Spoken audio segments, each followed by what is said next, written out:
여러분, 하나님이 사람을 보시고 흐뭇해하시고 기뻐하는 신앙인은 과연 어떤 사람일까요?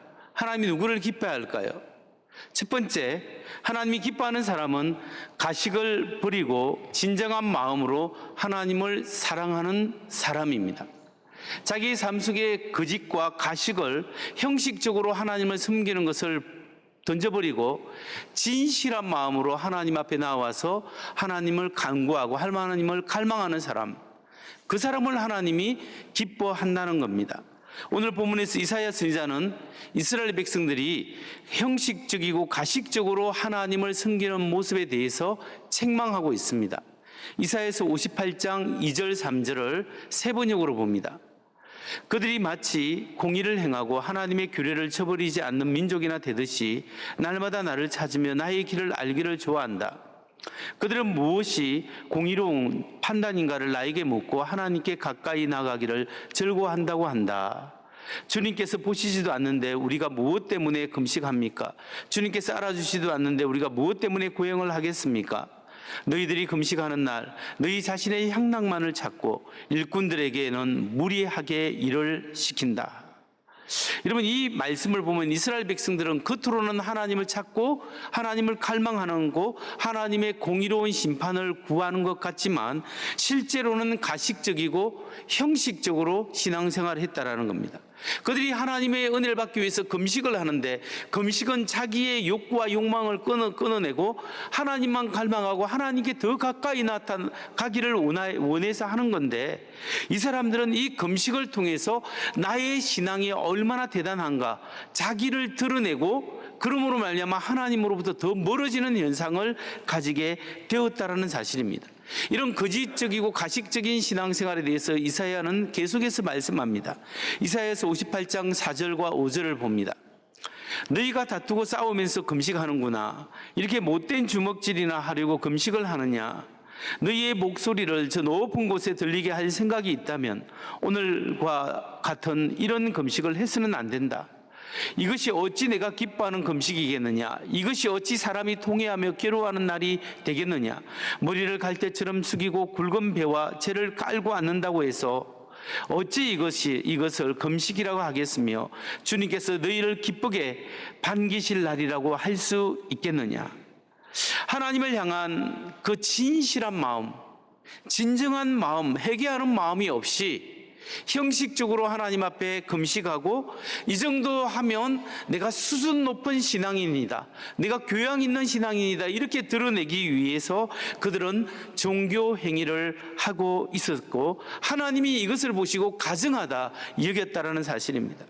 여러분, 하나님은 진정한 마음, 진실한 마음을 가지고 상한 마음을 가지고 하나님 앞에 나오는 사람을 기뻐 받아주신다는 겁니다. 여러분, 조금 부족해도 괜찮습니다. 네가 생각에 내 신앙이 별로 없다고 생각해도 괜찮습니다. 조금 자격이 없다고 생각해도 괜찮습니다. 주님, 하나님 앞에 나올 때 하나님, 내가 이렇게 부족합니다. 하나님, 내가 이렇게 연약한 존재입니다. 하나님의 은혜, 예수 그리스도의 십자가 연을 의지하여 나왔습니다. 이 갈급하고 이 겸손한 마음을 가진 사람, 그 사람의 이 앞에서 설교하는 사람보다, 어떤 사람보다 하나님이 더 귀하게 여긴다는 사실을 믿으시기 바랍니다. 하나님은 우리의 마음 중심을 바라봅니다. 하나님 앞에 겸손하게 갈급하고 갈망하는 마음, 진실한 마음으로 하나님 앞에 나올 때 하나님의 은혜를 입는 여러분 되시기를 주의 이름으로 축원합니다. 하나님이 기뻐하시는 신앙인은 가식을 버리고 진정한 마음으로 하나님께 나오는 사람이다. 이 사실을 알았습니다. 두 번째로, 하나님이 기뻐하는 신앙인은 어떤 사람이겠습니까? 둘째, 그 사람은 공의를 행하고 이웃에 대한 책임을 다하는 사람을 하나님이 기뻐한다는 사실입니다. 하나님 앞에 이웃을 진정으로 공평과 의로움으로 삶을 살아가고 이웃의 불쌍한 사람을 긍휼히 여길 수 있는 사람, 그런 사람을 하나님이 기뻐한다는 거죠. 오늘 이사야 선지자는 하나님을 사랑하는 사람은 반드시 공의를 행하고 이웃에게 사랑하고 긍휼을 베푸는 사람이다 라는 사실을 우리에게 말씀하고 있습니다. 이사야서 58장 6절과 7절을 봅니다. 내가 기뻐하는 금식은 부당한 결박을 풀어주는 것, 명예의 줄을 끌어주는 것, 압제받는 사람을 놓아주는 것, 모든 멍에를 꺾어버리는 것, 바로 이런 것들이 아니냐. 또한 굶주린 사람에게 너의 먹거리를 나누어 주는 것, 떠도는 불쌍한 사람을 집에 맞아들이는 것이 아니겠느냐. 헐벗은 사람을 보았을 때 그에게 옷을 입혀주는 것, 네 곤욕을 피하여 숨지 않는 것이 아니겠느냐. 여러분, 하나님이 기뻐하는 금식은 우리가 얼마나 굶었느냐, 얼마나 하나님 앞에 내가 금식할 때 아무것도 안 먹고 그냥 온전한 금식을 했느냐, 이것을 기뻐하는 것이 아닙니다. 정말 그것은 하나님께 나아가는 하나의 수단입니다. 정말 하나님이 기뻐하는 것은 우리가 하나님 앞에 올바르게 살아가려고 갈급한 심령을 가지면서 내 주위에 억울한 일을 안 당하게끔 하는 것이 하나님이 기뻐하는 것입니다. 도리어 공평하게 대하고 억울한 일을 만들지 않고 도리어 어려운 사람을, 형편이 어려운 사람을 돌봐주고 불쌍히 여기시고 그리고 도와주고 환대하고 그 사람에게 잘해주는 것, 이것이 하나님이 기뻐하는 금식이다라고 말하는 겁니다. 그 기독교의 복음은 하나님과의 관계성 속에서 하나 바로 세워졌다면 그 기독교의 복음은 반드시 이웃과의 관계에 있어서 사회적 회복을 이야기합니다. 더불어 사는 사회, 더불어 하나님의 은혜를 나누는 사람, 이런 사람이 하나님을 잘 섬기고 하나님의 기뻐하심을 받을 수 있는 사람이라는 것을 믿으시기 바랍니다. 그러니까 여러분, 하나님을 기쁘시게 하고 하나님이 기뻐하는 사람이 누구냐 하면 하나님 앞에 예배드리고 찬양을 잘하고 하나님을 경배하는 사람, 인간이 하나님을 경배할 수 있다는 것이 축복입니다. 하나님을 잘 경배하고 예배하는 사람을 하나님이 기뻐하십니다. 그게 하나의 축입니다. 근데 또 하나의 축은 뭐냐면 하나님과의 관계가 좋다면 내 이웃에서 다른 사람에게 공의를 베풀고 어려운 사람들에게 도와주고 긍휼히 여기고 그들과 함께하는 긍휼하고 불쌍히 여기는 마음이 있는 것, 이것이 하나님이 기뻐하는 신앙이고 기뻐하는 사람이라는 겁니다. 세 번째로 하나님이 기뻐하는 사람이 어떤 사람이겠습니까? 하나님이 세 번째 기뻐하는 사람은 자신의 쾌락보다 하나님의 기쁨을 추구하는 사람입니다. 하나님이 기뻐하는 사람은 자기의 즐거움을 찾는 것보다 하나님이 기뻐하고 하나님을 기쁘시게 하는 일에 열심을 품는 사람을 하나님이 칭찬하시고 축복하시고 기뻐한다는 사실입니다. 여러분, 오늘 본문에 보면 이사야 선지자는 자신의 생존의 수단을 내려놓고 하나님만을 전적으로 의지하고 섬기는 사람이 귀한 사람이라는 것을 강조합니다. 이사야서 58장 13절로 14절을 보십시오. 유다야, 내가 안식일에 발길을 삼가 여행을 하지 않으며 나의 거룩한 날에 너의 쾌락을 일삼지 않으며 안식일을 즐거운 날이라고 부르며 주의 거룩한 날을 존귀한 날이라고 한다면, 그리고 이 날을 날 귀하게 여겨서 내 멋대로 하지 않으면, 너 자신의 쾌락을 찾지 않으면, 함부로 말하지 않으면 그때 너는 주 안에서 즐거움을 얻을 것이다.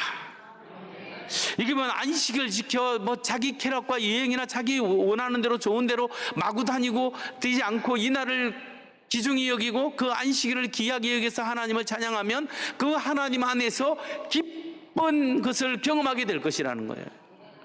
여러분, 구약의 안식일은 굉장히 중요했습니다.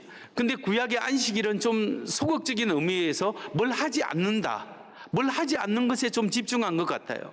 그러니까 일을 하지 않고 자기 원하는 대로 하지 않고 그러면 예배하는 것, 그걸 구약의 안식일이었다면 신약에서는 이제 구약의 안식이 신약이 와서는 주일로 바뀌었어요.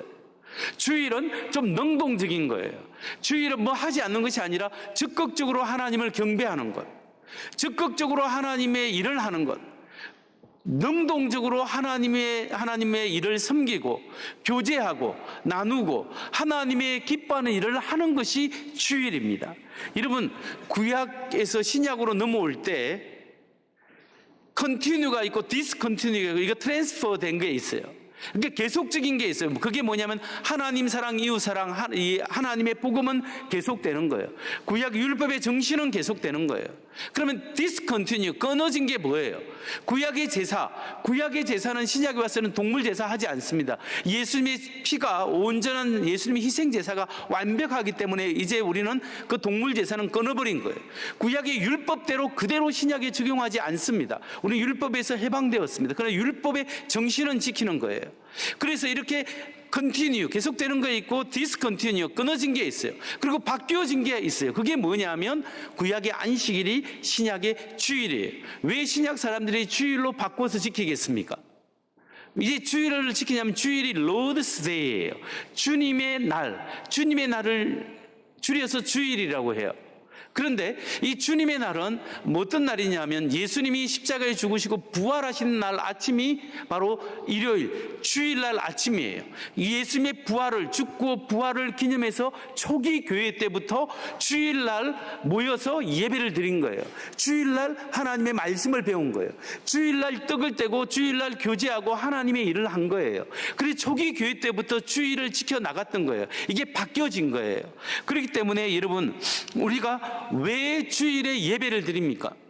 이걸 알아야 합니다. 왜 주일을 귀중히 여기고 직장에 가지 않고 주일날 예배를 드리는 거예요? 그 이유는 주일날 예배를 드린다는 것은 우리의 생계의 수단을 중단하고 그리고 하나님이 나의 모든 것 되십니다 라는 고백으로 하나님을 경배한다는 거예요. 여러분, 우리가 365일 동안 쉬지 않고 계속 일하면 돈은 더 많이 벌 수 있겠습니다. 그러나 몸은 상하죠. 그런데 그렇지만 나의 생계의 수단을 중지하고 하나님께 가장 먼저 예배를 드리는 이것이 중요하다는 겁니다. 어떤 사람은 직장 때문에 할 수 없이 직장을 나가야 되는 경우가 있는 사람이 있습니다. 그럼에도 불구하고 자기가 잠시 시간을 내어서 멈춰서 최소한 하나님 앞에서 예배드리고 경배하고 하나님이 나의 모든 것입니다. 하나님이 나의 삶을 책임져 주십니다. 이런 믿음으로 하나님께 영광을 돌리고 하나님께 경배할 수 있다는 것이 축복이에요. 여러분, 인간이 태어나서 인간에게 제일 영화롭고 영광스러운 게 뭐냐면 피조물인 인간이 창조주 하나님을 경배한다는 것이 축복이에요. 그리고 하나님을 기쁘시게 하는 것이 축복입니다. 왜 하나님을 기쁘게 하는 게 축복이냐면 그것이 곧 나의 복으로 나의 기쁨으로 돌아오기 때문에 그렇습니다. 우리가 나를 섬기는 것보다 나보다 큰 하나님을 섬기고 하나님께 기쁨으로 나아가고 하나님 기쁜 일을 하면 하나님이 그것이 나의 기쁨으로 돌아오게끔 만드신 거예요. 그렇기 때문에 우리는 이 주일날 아무것도 하지 않는 것이 아니라 하나님께 예배하고 하나님이 기뻐하는 것을 하고 하나님께 봉사하고 섬기고 함께 교제하고 하나님이 원하시는 사역들을 하는 것이 바로 우리가 주일을 지키는 모습이라는 거죠. 이렇게 하나님을 기쁘시게 하는 것, 하나님을 존중하게 하는 것, 나의 기쁨, 내가 원하는 것보다 하나님의 기뻐시게 하는 그것을 추구하는 삶, 이 사람을 하나님이 기뻐하고 축복한다는 것을 믿으시기 바랍니다. 그러니까 하나님이 기뻐하는 사람은 누구라고요? 먼저 하나는 진정한 마음으로 하나님을 사랑하고 하나님 앞에 나오는 사람. 또 한 사람은 공의를 행하되 다른 이웃에게 사랑과 긍휼로 대하는 수 있는 사람. 세 번째는 나의 즐거움보다 하나님의 기쁨을 추구하는 사람을 하나님이 기뻐하는 사람이다, 이렇게 말하는 거예요. 이사야서 58장 11절을 보세요. 주님께서 너를 인도하시고 메마른 곳에서도 너희 영혼을 충족시켜 주시며 너희 뼈마디에 원기를 주실 것이다. 너는 마치 물된 농산처럼 되고 물이 끊어지지 않는 샘처럼 될 것이다. 여러분, 물이 끊어지는 샘은 메마를 버리면 끝장이에요. 근데 물이 풍성한 동산을 보세요. 여기는 꽃이 피고 풀도 자라고 꽃도 자라고 나무도 자라죠. 거기에 온갖 짐승들이 와서 막 이렇게 먹고 마시고 즐길 수 있죠. 풍성함이 있습니다. 여러분, 이처럼 하나님을 경외하는 사람에게는 영적 풍성함을 주시든지 하나님 물질적 풍성함을 주시든지 그 영혼의 은혜와 은총을 주신다는 사실을 믿으시기 바랍니다. 하나님을 의지하는 사람은 손해볼 것이 없어요. 하나님이 그 삶을 인도하신다는 사실을 여러분 믿으시기 바랍니다. 그래서 여러분, 제가 기도할 때 하나님 채워주되 넉넉하게 채워주옵소서, 물된 동산처럼 채워주옵소서, 이 마음으로 기도하는 거예요. 여러분, 하나님의 은혜를 받고 하나님을 기쁘시게 하는 사람은 하나님의 복이 있다는 사실을 믿으시기 바랍니다. 말씀을 정리합니다. 우리는 하나님이 기뻐하는 사람이 되어야 합니다. 하나님이 신뢰하는 사람이 되어야 합니다. 하나님이 뭔가 기대하고 스멀거울 마음, 그런 마음을 가진 사람이 되어야 합니다. 그런데 이상하게 내가 하나님을 기쁘시게 하는 사람이 되려고 노력하는데 잘 안 될 때가 있어요. 또한 내가 뭔가 말씀대로 살아가려고 하는데 잘 안 될 때가, 실패할 때가 많단 말이에요. 이런 사람은 어떻게 해야 됩니까? 두 가지를 해야 합니다. 하나는 하나님 앞에 자신의 죄악을 살펴봐야 한다. 하나님 앞에 자기의 마음을 내어놓고 자기의 뭔가 하나님 앞에 해결할 것이 있는가를 살펴봐야 합니다. 또 하나는 다른 사람과의 관계 회복을 하나님이 원하시는가, 이걸 한번 살펴봐야 돼요. 내가 하나님 앞에 회개할 것은 무엇인가? 다른 사람과의 관계성 속에서 하나님이 원하시고 하나님께서 평화롭게 해야 될 것은 무엇인가? 이걸 해결할 때 하나님의 은혜와 축복이 더 있어요. 이사야 59장 1절로 3절을 보십시오. 주님의 손이 짧아서 구원하지 못하시는 것도 아니고 주님의 귀가 어두워서 듣지 못하시는 것도 아니다. 오직 너희의 죄악이 너희와 너희 하나님 사이를 갈라놓았고 너희의 죄가 주님께서 너희에게서 얼굴을 돌이켜서 너희의 말을 듣지 않으실 뿐이다. 너희의 손이 피로 더러워졌으며 너희의 손가락이 죄악으로 더러워졌고 너희의 입술이 거짓말을 하며 너희 혀가 악독한 말을 하기 때문이다. 여기 말씀이 바로 인생의 부흥과 교회를 새롭게 할 수 있는 말씀이 여기 있는 거예요. 여러분, 하나님 앞에서 너희의 하나님의 손이 짧아서 구원하지 못한 것이 아니다.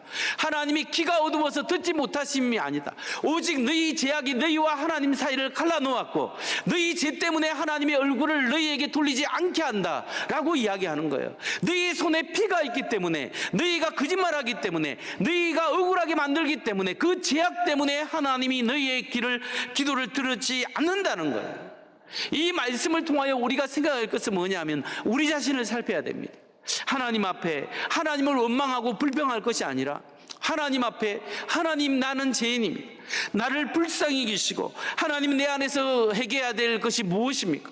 오늘 예수 그리스도의 보혈의 피를 의지하여 하나님 앞에 나왔습니다. 하나님, 나를 불쌍히 여겨달라고 기도하십시오. 그리고 하나님 아버지, 내가 다른 사람에게 정말 어떤 마음의 상처를 주고 마음의 아픔을 주었다면, 못을 박았다면 하나님이 해결할 수 있도록 불쌍히 여기시고 아버지, 용기를 주셔서 그 사람과 관계 회복할 수 있도록 주님 도와주세요. 그래서 하나님 앞에 관계를 회복한 사람은 다른 사람과의 관계를 회복하고 서로 회개하고, 그렇게 할 때 하나님께서 풀어주고 열어주고 인도하시는 은혜가 있다는 사실이에요. 이것이 우리를 새롭게 하는 비결인 겁니다. 영어 주석 중에 NIV Application Commentary라는 게 있습니다. NIV 적용 주석인데요, 이게 이사야서를 쓴 분이 뭐냐면 존 오스월트 박사라는 분이 있습니다. 제가 이것을 준비하면서 이 오스월트 박사가 이 본문을 통해서 두 가지 질문을 했습니다. 인상적이라서 제가 인용을 하는데, 첫 번째 질문이 뭐냐면, 우리가 다른 사람들을 잔혹하게 대하는 것은 어디에서 비롯되었는가? 우리가 다른 사람을 그토록 모질게 대하는 것은 어디에서 비롯되었느냐라는 질문이고, 두 번째 질문은 우리가 다른 사람에게 폭력과 악을 행하는 부정의를 어떻게 해결할 수 있는가? 우리가 다른 사람을 모지게 대하고 나쁘게 대하는 그 부정직하고 부정의를 어떻게 하면 해결할 수 있겠는가? 이 질문을 하더라고요. 그러면서 그 박사는 하나님뿐이다, 하나님 긍휼하심과 하나님의 자비하심 뿐이다, 이렇게 결론을 맺습니다. 여러분, 왜 그러냐면 우리 안에 죄성이 있기 때문에, 우리 안에 죄악이 있기 때문에, 그 죄악이 하나님과 우리 사이를 갈라놓았어요. 그래서 그 죄가 있기 때문에 우리는 자기중심적이 되었고, 자기중심적이 되기 때문에 이기적이 된 거예요. 이기적이 되었기 때문에 우리가 하나님 뜻대로 살지 않고 내 마음대로 살고 남을 함부로 대하게 되었다. 문제는 우리 안에 있는 죄다라는 것을 지적하고 있는 거예요. 그게 성경의 지적입니다.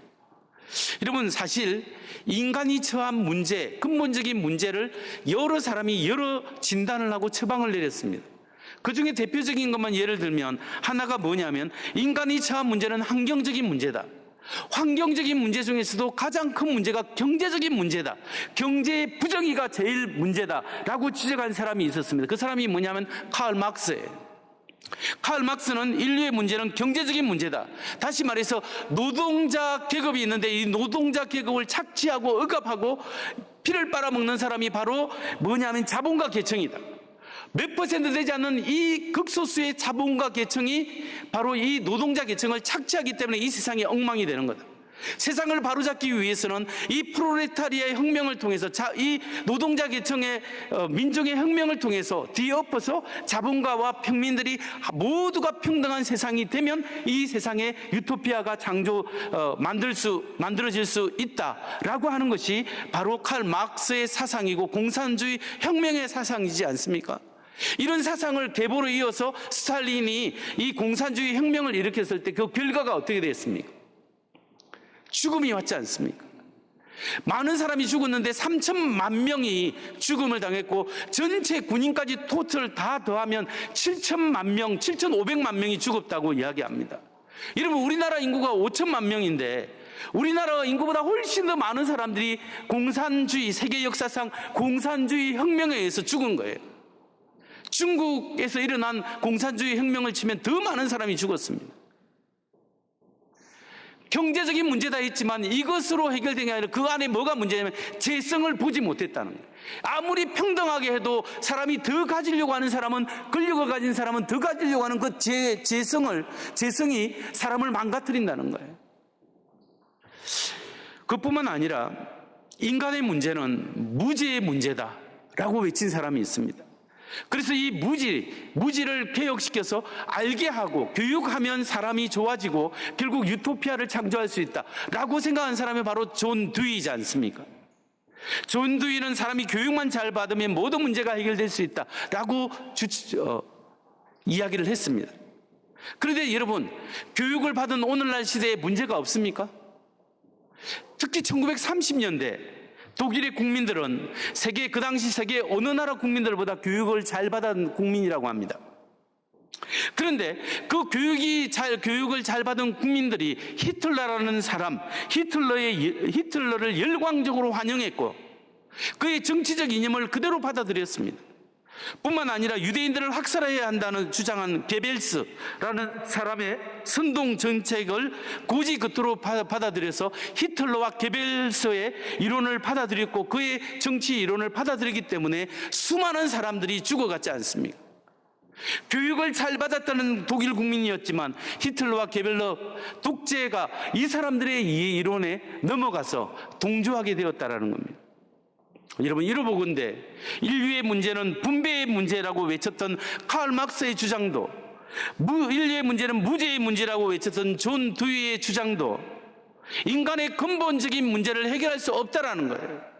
어떤 혁명으로도 어떤 교육으로도 인간의 문제를 해결할 수 없다. 왜냐하면 인간의 근본적인 문제는 바로 죄악성이라는 거예요. 하나님을 떠나버린 죄, 하나님 없이 내가 주인 되어 살아가겠다는 이 죄악, 이 죄악이 자기 중심적으로 나타나고 이기적으로 나타났기 때문에 사람의 이 세상에 문제가 생겼다는 것이, 하나님을 떠나버린 것이 문제라는 거예요. 그래서 이것을 해결하는 처방은 뭐냐면 복음입니다. 하나님께로 돌아오라. 이 하나님의 아들이 찾아오셨다는 거예요. 생명을 걸고 찾아오셨다는 거예요. 하나님께로 돌아오라. 하나님께 돌아오셔서 나는 하나님 모르고 살았던 죄인입니다. 하나님 앞에 나아갑니다.